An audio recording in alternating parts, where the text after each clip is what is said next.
Hello there, you're in the Beat Sessions. I'm your host, Mitchell Weary. Let's talk about Ibibio Sound Machine. They have a new record entitled Electricity. They released that on March 25th. It's the London group's fourth studio album and their follow-up to 2019's Doko Mien, and very pleased to finally have a chance to check this band out. Like all of you, extremely busy with life. And this new channel especially, it has me focused on new music most of the time. And so in the past few years, there's been a number of people that have recommended this band to me.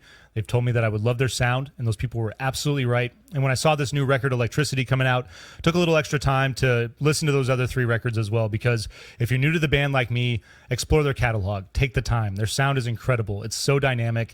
And I love their lead singer too. And I want to start with Eno Williams because her presence is absolutely remarkable. I feel like it's very rare when you can drop a needle on a record and it feels like no matter what that person is singing on the record, they're just right there in the room next to you. Her presence is that powerful. And there's moments where the music is ambient and mellow, and she'll create melodies to match that. But she is from Nigeria, or her family's from Nigeria.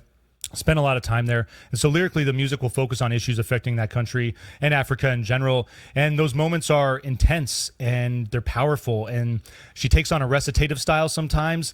But I love the way that she can go from just being mellow songbird to capturing this intensity that music requires. She's incredible to listen to. And so first and foremost, I would say throw this album on and all of their music on to listen to what she's bringing to the table. As far as their music, though, all the other players are incredible. And I love the combination of West African music. There's traditional and contemporary elements, but think mostly of the sound in the 80s, that disco and funk that really was taking over that area of the continent at the time. And then combined with 90s bass and drum, there's some breakbeat, a lot of that electronic stuff that was coming out of Britain in the 90s. And, you know, there's definitely a range of those two sounds and all the different stuff that has evolved within the last 3 decades with those two genres. But I really dig the range of mellow to intense that their sound covers.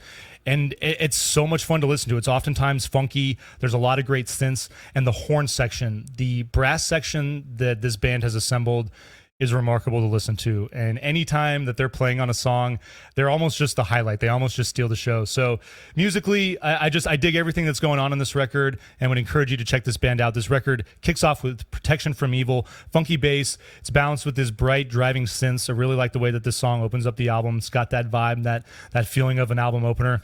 Electricity is your second song. It's got this great breakbeat influence with these pulsating synths.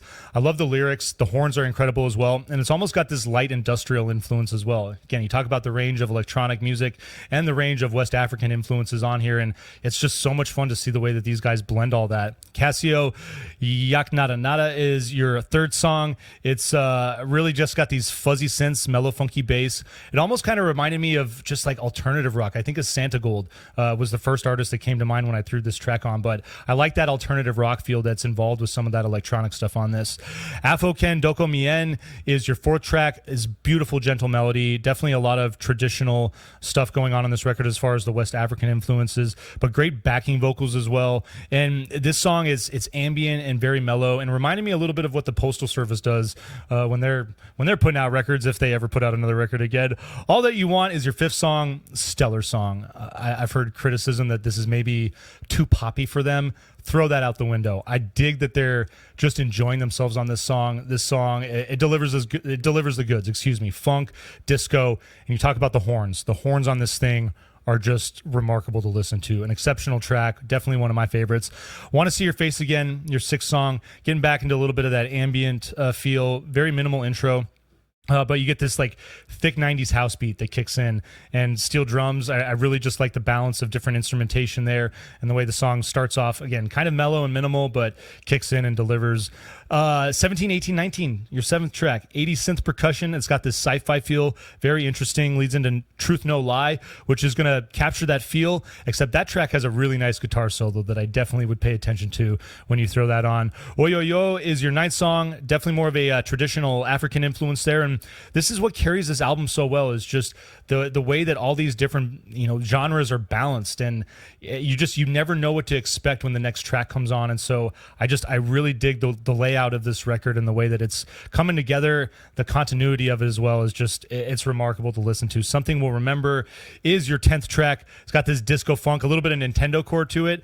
You talk about that fun electronic stuff, and they certainly are having fun with a lot of contemporary stuff. Almost Flying, your penultimate track, mellow, mid-tempo, it reminded me of a band called Cut Copy a little bit, but interesting with the energy of this album. And I like the way that, with that second to last song, they just chose to kind of pull it back and give you Freedom, your final song. It's got this bright electronic element, great breakbeat component to it as well, and a phenomenal way to close this record out. Just a phenomenal band in general. They've been around for roughly about 10 years now. And if you're like me, check these guys out. Listen to the whole catalog. Take the time. We're going to vinyl please this thing. We're going to vinyl please just about all of their stuff. Go to the record store. Pick these albums up. They're definitely worth your time. Hope you find this review helpful. Hope you enjoyed listening to this record as well. Please like this video, share it, subscribe to the channel. Do all the things to help me blow this project up in 2022. Stay tuned throughout the week for more album reviews. We'll see you next time on the Beat Sessions.